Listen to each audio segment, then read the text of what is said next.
ഇല്ലില്ല, കിട്ടിയില്ല. അത് ഞാൻ 2 പ്രാവശ്യം നിങ്ങളോട് വിശദീകരിച്ചല്ലോ. അത് അദ്ദേഹത്തിന് അത് കൃത്യമായിട്ട് മനസ്സിലാവായിട്ടാണ്. ഞാൻ പറഞ്ഞതും കോടതി പറഞ്ഞതാണ്. എന്താ കോടതി പറഞ്ഞത്? ഹോസ്പിറ്റൽ ഡിസ്ചാർജ് ചെയ്ത സമ്മറിയിൽ വ്യക്തമായ ഹോസ്പിറ്റലിൻ്റെ പേരോ അതിൻ്റെ ഭാഗമായിട്ടുള്ള സീലോ ഒന്നും ആ കടലാസിൽ ഉണ്ടായിരുന്നില്ല എന്ന് കോടതി വിധിയുണ്ട്. റിമാൻഡ് ചെയ്യുന്ന വിധി അതാണ്. ഇത്രയും പറഞ്ഞാൽ അതിൻ്റെ അർത്ഥം എന്താണെന്നും സാമാന്യ മനുഷ്യന്മാർക്കെല്ലാം അറിയില്ലേ? അതിൻ്റെ ഭാഗമായിട്ട് കോടതിയിൽ വാദിച്ചു. അദ്ദേഹത്തിന് രക്തം കട്ട പിടിക്കുന്ന പ്രശ്നം, അതുപോലെ തന്നെ നടുവിൻ്റെ വേദന ഉൾപ്പെടെയുള്ള കാര്യങ്ങളെല്ലാം ജാമ്യം കിട്ടാൻ വേണ്ടിയിട്ട് അദ്ദേഹത്തിൻ്റെ വക്കീൽ വാദിച്ചപ്പോൾ കോടതിക്ക് കൺഫ്യൂഷനായി.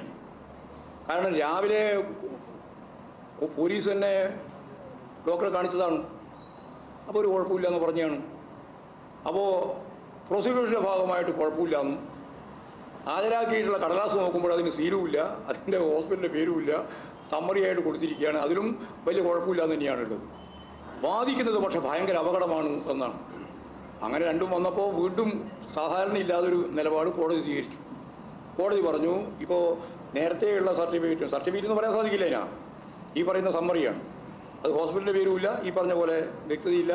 കോടതി തന്നെ പറഞ്ഞു വ്യക്തതയില്ല, സീലുമില്ല. അതുകൊണ്ട് എന്ത് ചെയ്തു? കോടതി തന്നെ ഒരു കാര്യം കൂടി നോക്കാം, എന്നിട്ട് വീണ്ടും അയച്ചു. കോടതി തന്നെ അയച്ചു. ആ കോടതി അയച്ച് ഡോക്ടർമാർ പരിശോധിച്ച് വന്നു. പരിശോധിച്ചപ്പോൾ കൃത്യമായിട്ട് മനസ്സിലായി ആരോഗ്യ പ്രശ്നങ്ങളൊന്നും തന്നെ ഇല്ല. അപ്പോൾ ഈ ഗുരുതരമായ കേസ് ഒരു തരത്തിലും ജാമ്യം കൊടുക്കാൻ സാധിക്കുന്നതല്ല. അങ്ങനെയാണ് റിമാൻഡ് ചെയ്യാൻ തീരുമാനിച്ചത്. ആ റിമാൻഡിൻ്റെ ഭാഗമായിട്ടുള്ള ഈ വിധിയിൽ അത് പുറത്തു എല്ലാവരും കണ്ടതാണല്ലോ, ആ വിധിയിൽ ഇതുണ്ട്.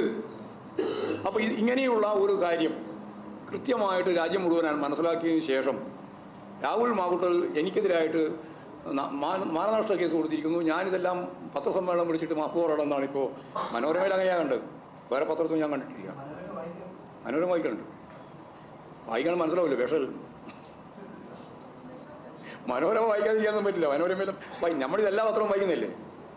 അപ്പോൾ അതൊന്നും വായിക്കാതിരിക്കണം എന്നുള്ള നിലപാടൊന്നും ഞാൻ സ്വീകരിക്കാറില്ല. വായിച്ചുകൊണ്ടല്ലേ നമുക്ക് മനസ്സിലാക്കാൻ പറ്റുള്ളൂ. അപ്പോൾ അങ്ങനെയാണ് സംഭവം. അതുകൊണ്ട് മാപ്പ് പറയുക എന്നുള്ളതോ ഒന്നും ആരും അംഗീകരിക്കുന്ന നിലപാടല്ല. സത്യസന്ധമായിട്ടുള്ള കോടതി വിധിയുടെ ഭാഗമായിട്ട് അതിൻ്റെ പകർപ്പ് എടുത്തതിന് ശേഷം അത് നോക്കിയിട്ട് തന്നെയാണ് ഇപ്പോൾ ഞാൻ പറഞ്ഞത്. അന്ന് നിങ്ങളെല്ലാം അതിനെ അടിസ്ഥാനപ്പെടുത്തിയിട്ടാണ് പറഞ്ഞത്.